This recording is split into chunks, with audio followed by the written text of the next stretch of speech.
What do you think of Elon's proposal of the Department of Government Efficiency in the Trump administration, or really any administration? Well, I'm of course biased because Elon and I have discussed that for the better part of the last year and a half, and so I think it's a great idea. It's something that's very consistent with the core premise of my presidential candidacy. I got to know him as I was running for U.S. president in a couple of events that he came to, and then we built a friendship after that. So obviously, I think it's a great idea. Who do you think is more hardcore on the cutting, you or Elon? Well, I think Elon's pretty hardcore. I said 75% of the federal bureaucrats, and while I was running for president, he said you need to put at least 75%. So I agree with him. I think I would. I think it'd be a fun competition to see who ends up more hardcore. I think he and I don't think there's someone out there who's going to be more hardcore than I would be.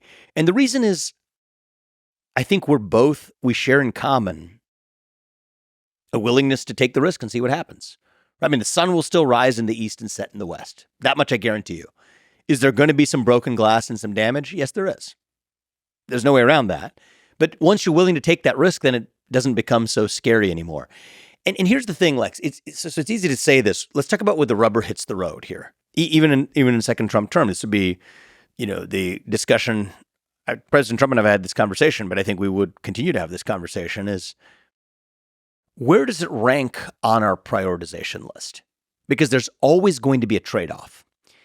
If you have a different policy objective that you want to achieve, a good policy objective, whatever that is, right? You could talk about immigration policy. You could talk about economic policy. There are other policy objectives.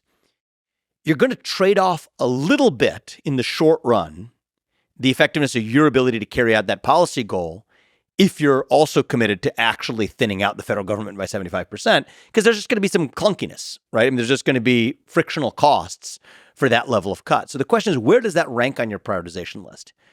To pull that off, to pull off a 75% reduction in the size and scale of the federal government, the regulatory state, and the headcount, I think that only happens if that's your top priority. You can do it at a smaller scale, but at that scale, it only happens if that's your top priority, because then as president, you're in a position to say, I know in the super short run, that might even make it a little bit harder for me to do this other thing that I want to do and use the regulatory state to do it. But I'm going to pass on that. I'm going to pass that up. I'm going to bear that hardship and inconvenience because I know this other goal is more important on the scale of decades and centuries for the country. So it's a question of prioritization. And certainly my own view is that now is a moment where that needs to be a top priority for saving this country. And, if there's one thing about my campaign, if I was to do it again, I would be even clearer about, because I talked about a lot of things in the campaign and we can cover a lot of that too. But if there's one thing that I care about more than anything else, is dismantling that bureaucracy. And moreover, it's an assault and a crusade on the nanny state itself. And that nanny state presents itself in several forms. There's the entitlement state, that's the welfare state. It presents itself in the form of the regulatory state, that's what we're talking about.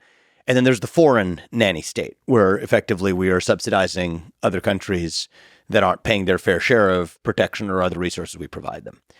If I was to summarize my ideology in a nutshell, it is to terminate the nanny state in the United States of America in all of its forms: the entitlement state, the regulatory state, and the foreign policy nanny state.